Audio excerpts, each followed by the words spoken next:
Hello, hello, and welcome, beautiful badass. Welcome to episode number 7 of the Magic is in You podcast. I am so excited you're here today to tune in, tap in, and turn on the magic within inside of you. This podcast is designed for badass women who are ready to become the architect of their own life, design, create, and live a life that lights them up from the inside out through self-love, self-trust, and self-confidence. Getting in and owning your badassery so that you can create your wildest dreams into your reality now. My name is Kelsey Holmes, and I am a life and mindset coach empowering badass women entrepreneurs to truly cultivate self-love, self-trust, and self-appreciation, self-belief, so that they can take action and cultivate the life that they have been desiring without self-doubt holding them back. And that's a little bit about what we're going to talk about today, is this overthinking mind. Because like I was just saying, episode number 7, I'm so excited to be here because this is something that I overthought. This podcast, launching this podcast, starting this podcast, that I overthought for years, literally. I even came up with the name over a year before I actually launched this podcast, before I recorded my first episode. I had been wanting to cultivate a podcast for several years before I actually took action and just did the damn thing. Sitting in this overwhelm, overthinking. I've got all of these other things. As my coach Nicole says, cat needs a bath excuses. We all have all sorts of things in life that we end up prioritizing over sometimes the things that we truly desire in life, because we're stuck in that overwhelm. We're stuck in that not believing in ourselves enough. We're stuck in the feeling of not good enough, feeling of, I can't do everything all at once, which is sometimes true. We can't do everything all at once. But the great thing is that we can still have this dream, we can still have this desire, and when the time does align, we can take action on it, as long as we're out of the overthinking, overwhelm mind. And like I said, that's kind of what we're going to dive into today, and how we can go from overwhelm and overthinking and into aligned and embodied action towards taking action to get to where we want to go, right? Because with any goal, whether this is, say you want to run a marathon. I'm not a runner, but maybe you want to run a marathon. We'll use that as an example. Maybe you want to run a marathon. The idea of running 26 miles right off the couch is pretty unappealing. So what are you going to do? You're going to train for the marathon. Maybe you start with 1 mile. Maybe you start walking. Maybe you start with whatever it is. You start where you're at, right? You allow yourself to meet yourself where you're at as you're going to train for this marathon, right? And each day you show up for yourself. You get a little bit better. You get a little bit stronger. You build the resilience and continue to go. Before you know it, all of a sudden you're able to fucking crush out a marathon, crush out this epic run that you've been wanting and desiring to create for so long for yourself. Maybe this is a business or relationship example, right? Whatever it is, we get to meet ourselves where we're at and then take baby steps, or for the marathon explanation, we get to take those little runs, those micro runs, and allow them to add up, allow them to compound. We don't need to know the A to Z every step along the way to get to where we want to go. We just need to know the next step. We just need to allow ourselves to take the next step in imperfect action, perfect example right there, and get us to build our resilience, build our strength, build our know-how, right? Get moving.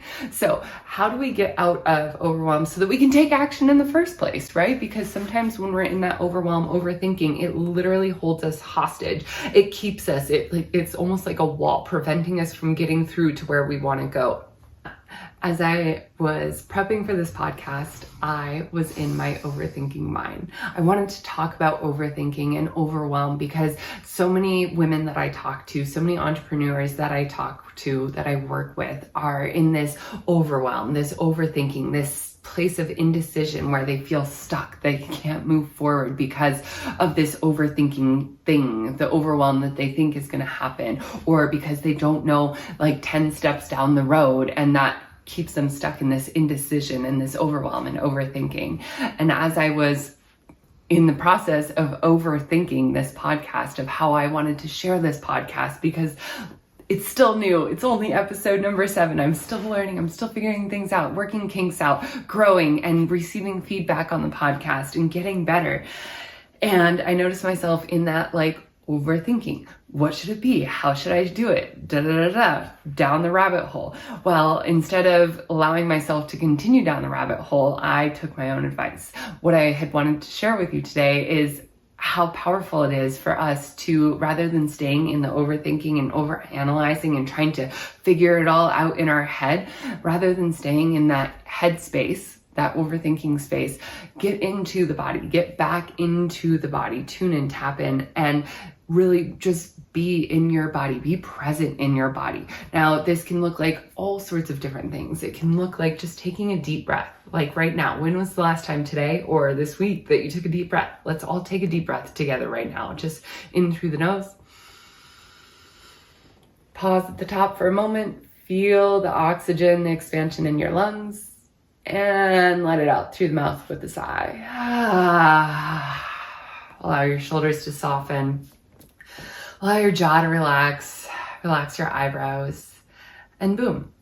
That's an embodiment practice right there. That's a somatic practice right there. When we allow ourselves to tap in back into our body, back into the sensations of our body. When we allow ourselves to intentionally relax our jaw. When we allow ourselves to intentionally take a slow, deep, delicious breath. Just like that. That allows us to come back to this present moment here and now. I always tell my yoga students, when we focus on the breath, it instantly draws us back into this present moment, because we can never rush forward to the next breath. We can't jump back to the last breath. The only breath that we have is this one right here and right now. And so when we're in our overthinking mind, coming back to the breath is a beautiful way to come back to our body, back to this present moment, and reground ourselves into our body.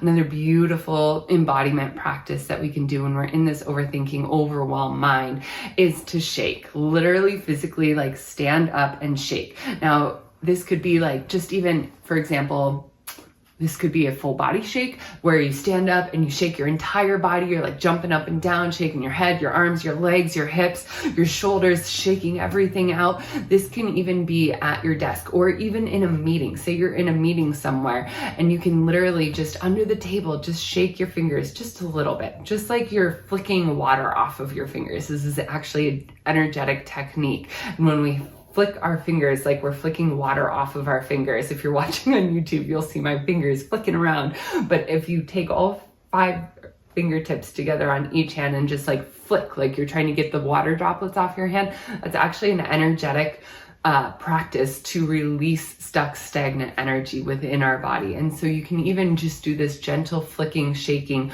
motion under the table, under a desk, when you're on a Zoom call, when you're in a meeting in person. You can allow yourself these different shaking spectrum, on this different shaking spectrum, whether it's just your fingertips or if it's a full body shake or somewhere in between. Shaking allows us to get back in our body.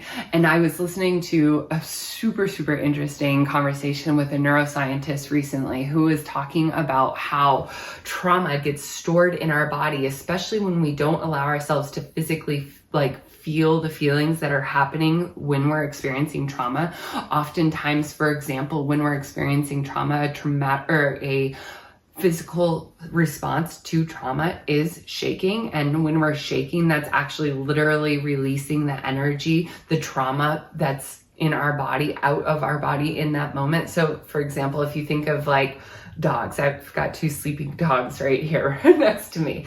But if they get into like all riled up and they're wild and crazy outside, whether they're running around together or barking at the neighbors or doing something wild and crazy, after their like excitement time, they oftentimes will shake a little, like they're just shaking the energy off of themselves. You see it with ducks too. Like if a duck is like, you know, if ducks go at each other in the pond and they get into like a little fight, a little bicker kind of thing where they go at each other, when they swim apart from each other, they both shake it off. Like they're just releasing what just happened. And this neuroscientist that I was watching the other day was talking about how when we do shake, when we allow ourselves to shake, whether it's during a traumatic event or a post-traumatic event, or maybe it's even just during like traffic, if we're like getting angry in our traffic, when we're talking about trauma, right? It doesn't have to be like it can be something very traumatic, but it can also just be like little things like that feeling of you're going to be late and it feels like you're bringing up this whole thing. If you just allow yourself to shake a little bit, it literally releases that from our body rather than storing it in our body. Because when we don't allow ourselves to feel the feeling, whether it's a traumatic something, whether it's frustration in traffic, whether it is whatever it is, if we don't allow ourselves to feel the feelings that are present with us, they actually get stuck in our body. And shaking is a way that we release that stuck pattern of or emotional pattern within ourselves.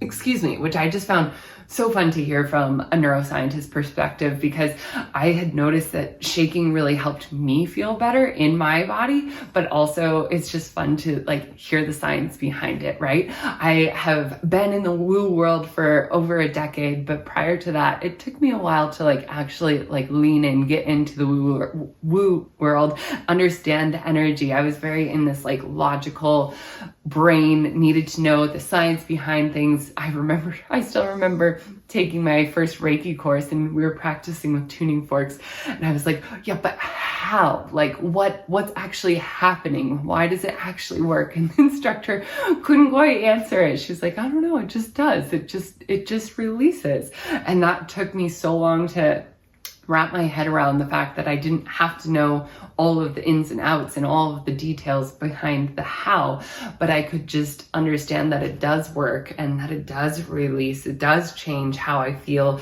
in my body, in my energy, for example, with the tuning fork. But it's still so fun to now hear more science coming out about energy and about different things like emotional release in the body through shaking. To get out of overwhelm, again, is and out of overthinking, developing these small somatic or embodiment practices, somatic being of the body, soma, the literal Latin root of soma or somatic, soma is of the body. And so when we're talking about somatic, it really just relates to anything that has to do with the body. And so when we're doing these somatic body movements or embodiment practices, so different movement, tuning in, tapping in practices within ourselves, it allows us to get out of the head and back into the body, back into the present moment when we are focused here and now in our body, just like I was talking about with the breath earlier. When we're focused on this present moment, this present breath, it allows us to bring ourselves back into the present moment in an instant. So there's a ton of different somatic or embodiment practices that you can actually practice for yourself to get out of overthinking, out of indecision, and back into the body, so that when you do come back to the task at hand, you can take it one step at a time rather than, or for example, I love the classic example of like you want to eat a cake one bite at a time rather than the entire cake in one bite, right? So when we get out of the indecision, the overwhelm, the overthinking, and back into the body, it allows us to come back to the task at hand and take it on one bite at a time, one piece at a time, one layer at a time, rather than trying to eat the whole cake at once. So all of these somatic practices that I've talked about today, breath work, shaking, yoga, different body practices like this, there's a whole range of it. And really what is going to be most effective, I find, for my clients is for them to do a little self-discovery. What feels good for them in their body? Try shakings, try some breath work, try some flowy movements such as dance or yoga or hula hooping for me, for example, or whatever lights you up. Think back to when you were a kid. What kind of movement felt good to you? Maybe you liked to run. Maybe you liked to jump rope. Maybe you liked to swim. What was that movement as a kid that you just loved? And then gift yourself a little dose of that movement, at least each week. For example, if you're a swimmer and you don't have access to a pool in your backyard or a lake in your backyard you can swim in every day, maybe you just do once a week at the pool, at the local pool. Maybe you just take that little bit of time once a week to give yourself the gift of doing something in your body that feels good for you. such as swimming, or maybe you take a dance class once a week. If dance was something you absolutely loved and you did the dance class thing and you just loved dance class so much, give yourself the gift of tuning into your body, getting out of your head and into the body, and allow yourself to come up with a few different practices for this.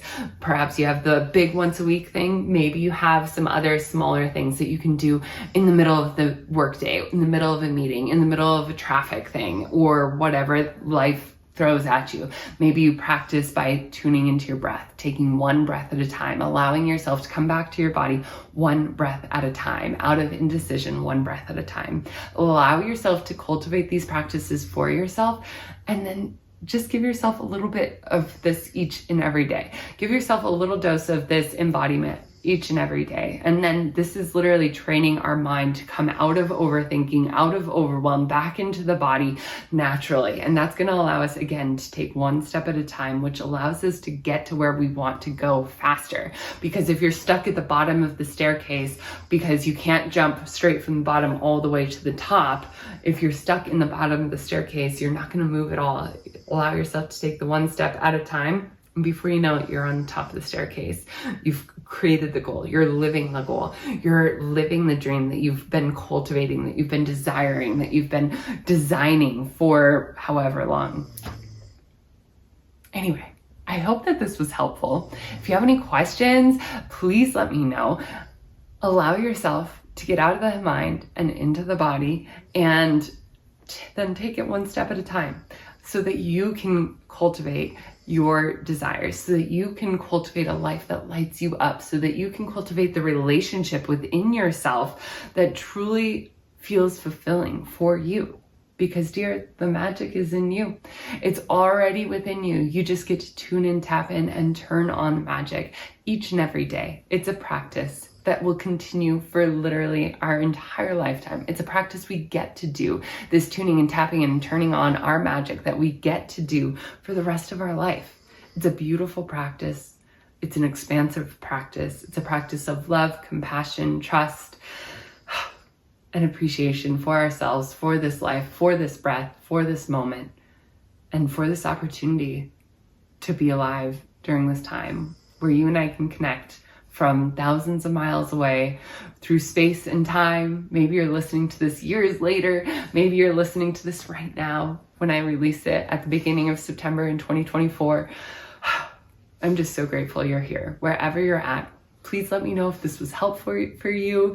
If this was helpful for you, please rate, review, leave me a little love note, drop into my DMs on Instagram. I would love to hear from you. I'd love to hear your feedback. I want to get better as I'm continuing to grow and expand on this podcast. I'm so excited. I'm going to be having some awesome guests very soon. So stay tuned for the guest episodes, and I will see you all next week in love, light, and so much gratitude. Have a beautiful rest of your day. Peace.